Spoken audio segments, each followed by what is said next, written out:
qui te parlera de l'histoire de Mathilde, de l'île de la Guadeloupe.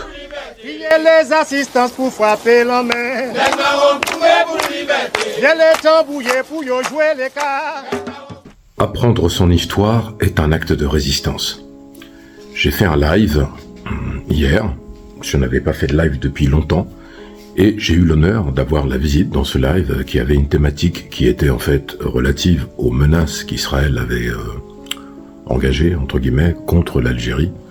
J'ai eu la visite d'Edson X, que vous connaissez sur les réseaux, le président fondateur de l'OPAP en Guadeloupe, et de Pat de Guada, Mickey Rorty, etc. Des frères de la Guadeloupe qui sont venus pour signifier de manière très claire le soutien aux causes révolutionnaires, la lutte contre l'impérialisme, le colonialisme et le néocolonialisme.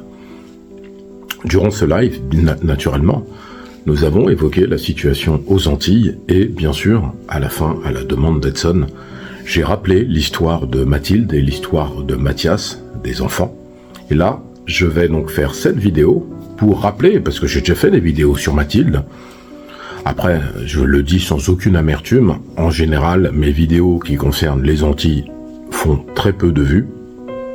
Alors, est-ce l'algorithme? Est-ce parce que ça vous intéresse pas? Est-ce parce que vous ne partagez pas? Je ne vous incrimine pas. Je ne fais pas cette vidéo pour avoir des vues. Je vais donc refaire, entre guillemets, là, une vidéo sur Mathilde tout de suite. Et je vais vous raconter son histoire. Après, peu importe, si vous passez ici, il s'agit d'humanité. Il ne s'agit pas de vues. Il ne s'agit pas de propagande. Il s'agit de se souvenir.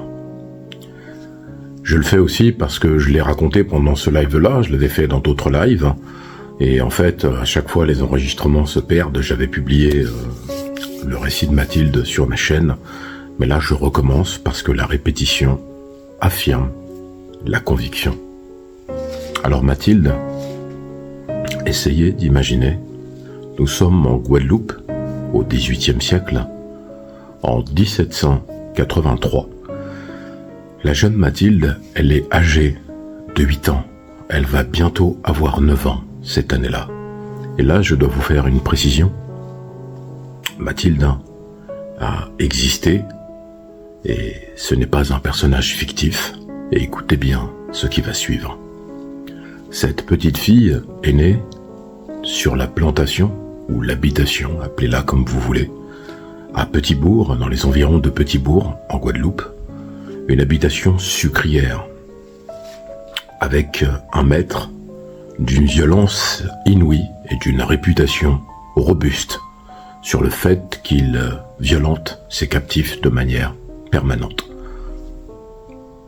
À sa naissance, dans une case poussiéreuse, il faut savoir que ce qui se pratiquait lorsque les femmes étaient enceintes, et je le dis, la majorité des femmes étaient enceintes suite à des VIOL de la part des maîtres.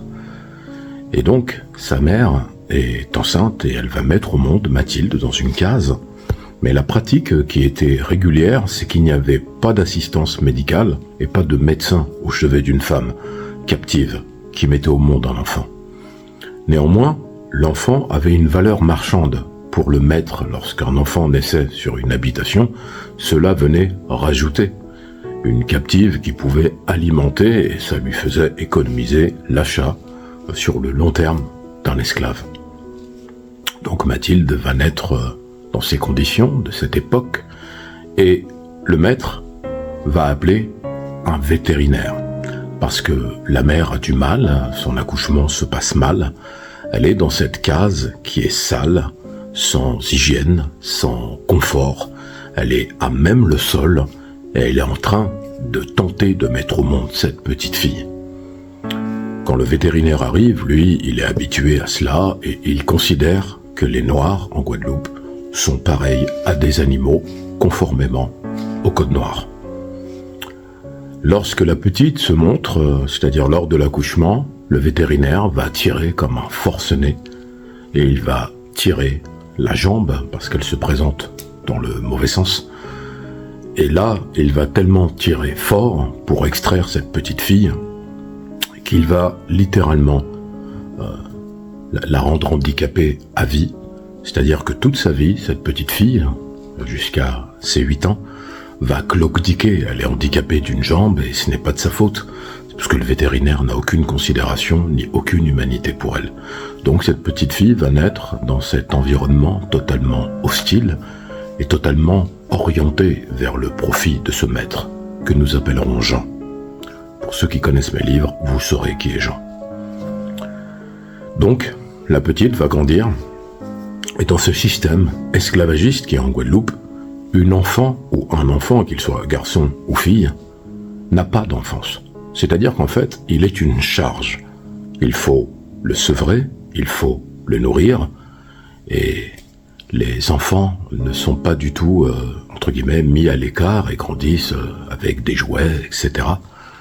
Ils sont dans la rudesse de la captivité, dans leur case poussiéreuse, dans leur case totalement inconfortable, mais au-delà de ça, ils n'ont aucun réconfort qui leur permet d'avoir un semblant de vie digne.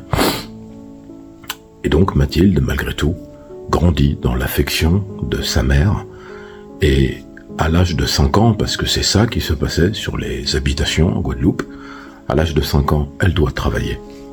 C'est-à-dire qu'en fait, il n'y a pas de considération pour la jeunesse de cette petite fille. Essayez de vous imaginer si c'est le cas. Essayez de vous rappeler, je sais que c'est difficile, quand vous aviez 5 ans. Essayez peut-être de voir votre propre enfant, si vous en avez un, quand il avait 5 ans, ou quand il a 5 ans, ou votre petit frère, votre petite sœur, cousin, cousine. Comprenez qu'un enfant de 5 ans, c'est un petit enfant qui est innocent et surtout qui n'a pas du tout la capacité de travailler dans des travaux de force. Eh bien Mathilde, on lui demande de faire quelque chose avec les autres enfants de très éprouvant physiquement et de très contraignant pour son âge, de faire ce que l'on appelle le sarclage. C'est-à-dire qu'en fait, dans une habitation sucrière, comme c'est le cas de celle de Jean, il faut, entre guillemets, couper la canne à sucre, mais c'est pas toute l'année, c'est pas 12 mois sur 12, il y a des périodes durant lesquelles il faut sarcler le sol pour replanter une nouvelle campagne de canne à sucre. La campagne de canne à sucre dure à peu près 6 mois, et après il faut replanter, faire le sarclage, ce qui veut dire en fait qu'il faut arracher les racines précédentes et en remettre de nouvelles, refaire des sillons, etc. Donc c'est quelque chose de très harassant.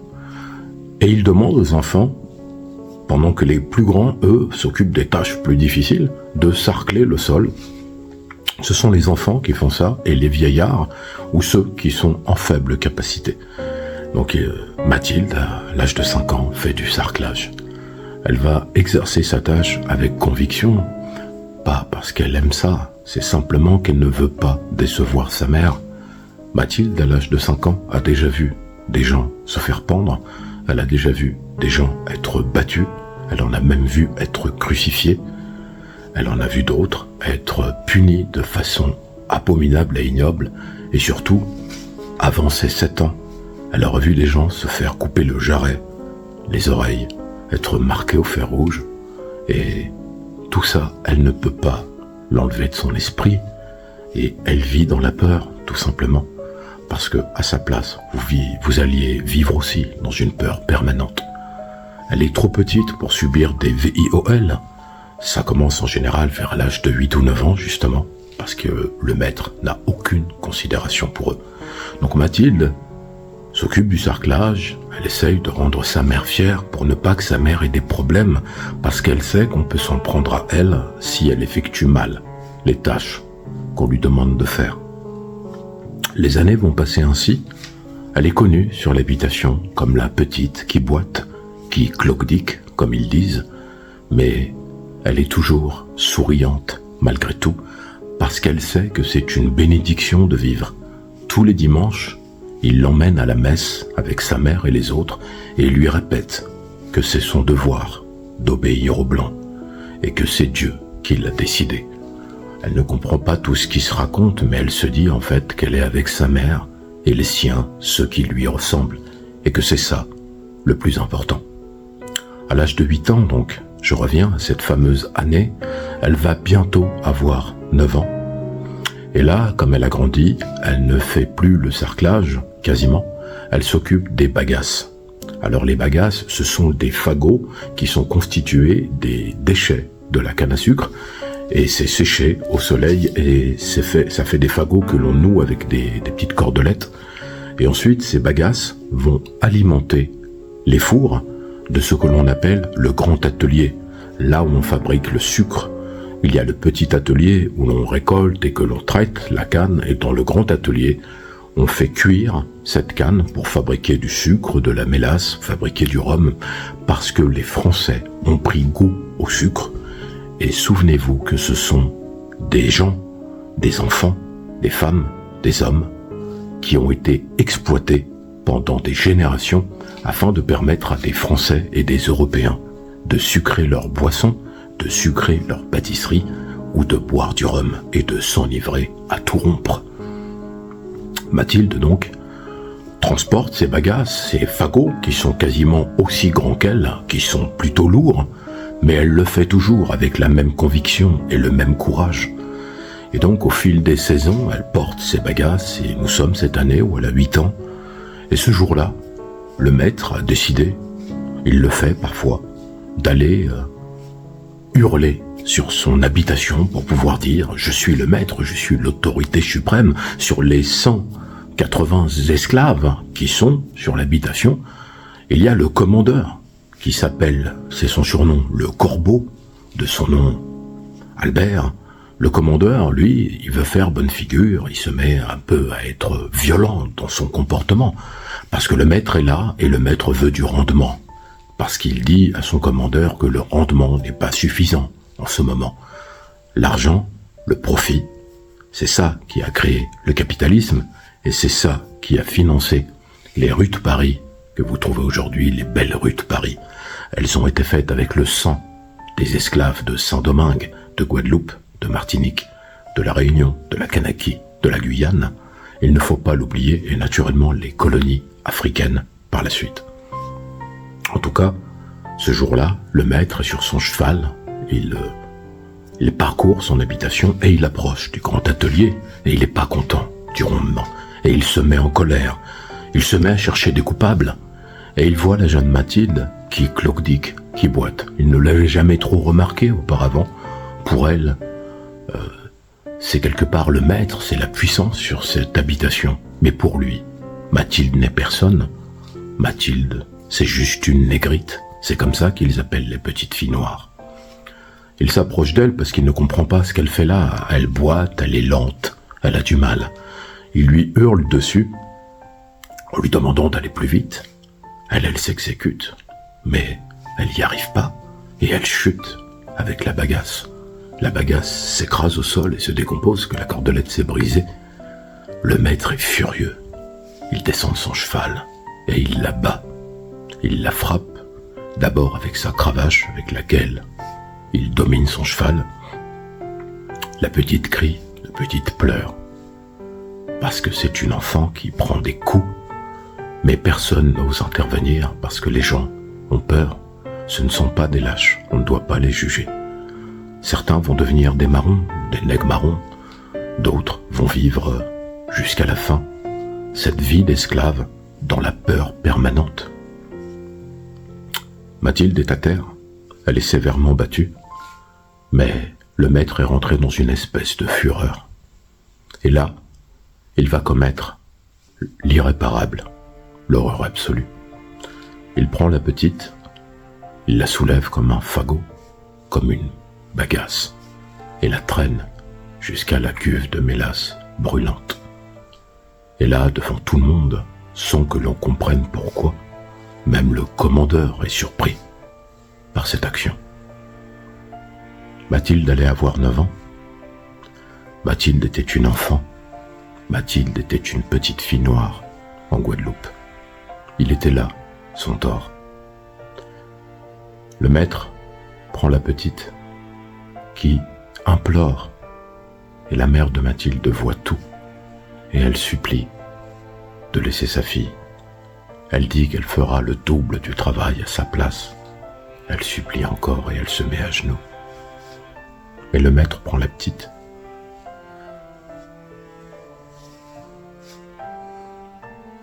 Il la jette. dans la cuve brûlante.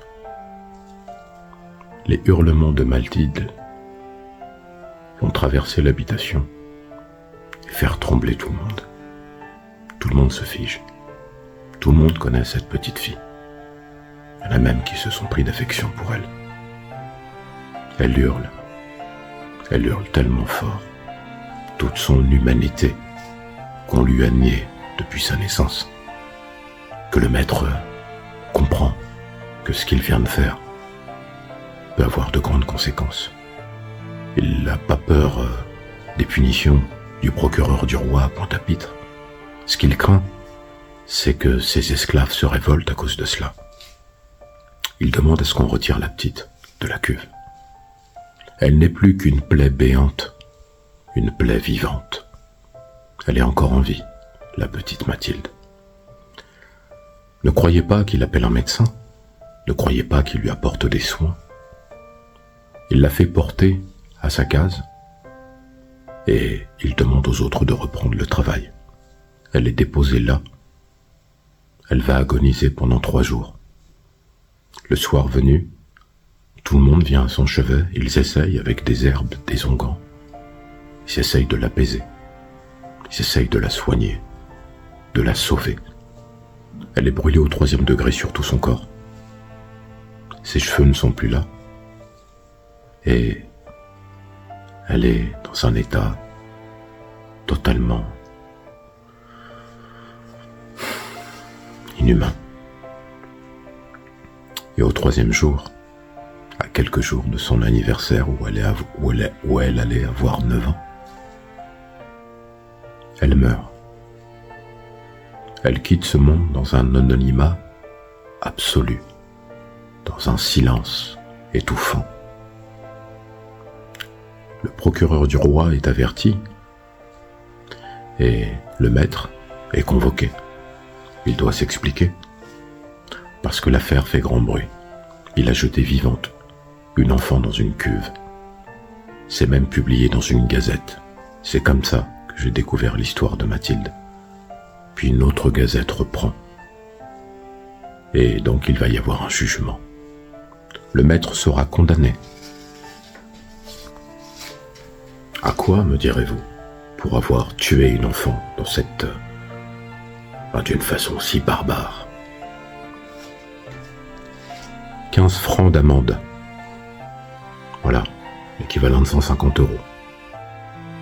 Il dira tout simplement que dans un accès de fureur, il s'est mis en colère et il l'a jeté dans la cuve et que c'est sa propriété.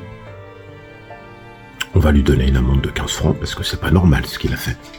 Tu ne peux pas châtier un esclave comme tu le veux, en fait, le code noir le dit. Hein. Tu peux le tuer si jamais il te répond ou qu'il lève la main, mais là, bon, la fille a 8 ans, la petite.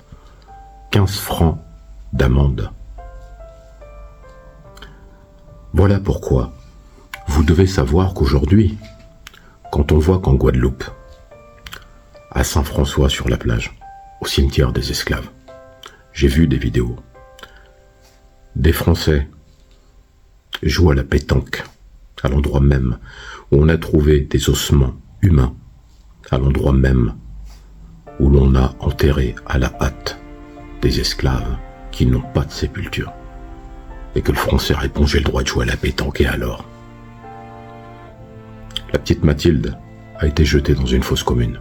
Elle n'a pas eu de sépulture. Pourtant, ils l'ont emmenée à l'église tous les dimanches pour dire que Dieu lui demandait d'être obéissante et d'être une bonne esclave. Là voilà la réalité historique. Et je vous le dis, et c'est très clair, connaissez votre adversaire. Votre adversaire, c'est pas l'Africain quand on est antillais. Votre adversaire, c'est pas un autre antillais au prétexte qu'il vous dit « je suis français et vive la France ».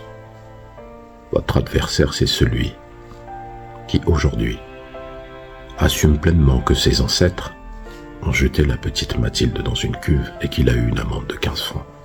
Votre adversaire, c'est celui qui a pollué le sol de votre île pendant plus de 30 ans, qui a empoisonné votre eau, qui se moque de vous, qui n'a aucune considération pour vous. Peuple de Guadeloupe, de Martinique, prenez exemple sur vos frères et sœurs d'Haïti, au lieu, pour certains, de les mépriser. Peuple d'Afrique, considérez les Antillais comme des sacrifiés si vous le voulez, mais ne dites pas bounty, sans connaissance de cause. Dites fraternité. Et quant à ceux qui font des lives du matin au soir, pour nous parler de l'islam, pour nous parler du fait que Dieu n'existe pas, que les Noirs sont des aliénés. Vous croyez que la petite Mathilde, elle a pensé à ça? Il y a des millions de Mathilde et des millions de Mathias, un autre enfant, dont je raconterai aussi l'histoire. Je l'ai fait dans un live. Ça a été republié par Edson d'ailleurs, si vous voulez connaître l'histoire de Mathias. C'est pour les millions de Mathilde que je lutte. Je ne le fais pas pour avoir des vues, je ne le fais pas pour avoir des followers, je suis pas un influenceur moi. J'écris des livres. Je les écris pas pour ma gloire personnelle. Le cri de l'innocence, Solitude, enfance volume 1, Solitude, révolte, Akoni, Yoruba, Voleur d'âme, Toya du Dahomey, Renaissance Camille, les 30 héroïnes noires. Et là, j'ai sorti Képri l'Égyptien, un roman pour la jeunesse. Et le 5 juillet, je sortirai Insoumis, sur la guerre d'Algérie. Parce qu'il faut que vous compreniez que j'aurais sorti 10 livres à ce jour. Et mes 10 livres sont des romans historiques qui n'ont qu'une visée. Raconter l'histoire et maintenir ce cap, parce qu'il n'y a pas d'oubli et il n'y a pas de pardon. Quand je dis qu'apprendre son histoire est un acte de résistance, lisez et continuez de lire. Je ne suis pas un vendeur de livres ni un marchand de tapis. Il m'a fallu des années pour écrire mon livre sur la guerre de 1800 en Guadeloupe. Il m'a fallu des années pour écrire Voleur d'âme, parlons des Noirs dans les camps de concentration. Il m'a fallu des années pour écrire l'histoire de Toya du Dahomey, qui a été déporté à l'île de Saint-Domingue, devenue Haïti. Il m'a fallu des années pour écrire Insoumis sur la guerre d'Algérie. Il m'a fallu des années pour la majorité de mes livres. Ces années-là, j'ai pas été payé, j'ai pas eu de salaire, je ne me suis pas plaint. Je l'ai fait pour vous. Par nous et pour vous. Je viens de faire le film The Soul of Africa, c'est dans la même dynamique. Je fais des films et je fais des livres parce que je sais que quand je ne serai plus là, c'est ce qui restera. Aujourd'hui, il y en a qui jugent, il y en a qui parlent, il y en a qui critiquent, il y en a qui parlent de posture, il y en a qui disent voilà, ceci, cela, mais qu'est-ce qu'ils font, eux? Qu'est-ce qu'ils apportent? Quelle est leur contribution? On ne peut pas tous être écrivains, on ne peut pas tous faire des films, mais on peut tous être ensemble face à cet adversaire identifié. Le colonialisme, le néocolonialisme et l'impérialisme. C'est terminé. Nous sommes la génération consciente. Il n'y aura plus jamais de Mathilde, ni en Guadeloupe, ni ailleurs. Parce que c'est la volonté du peuple par le peuple. Abonnez-vous.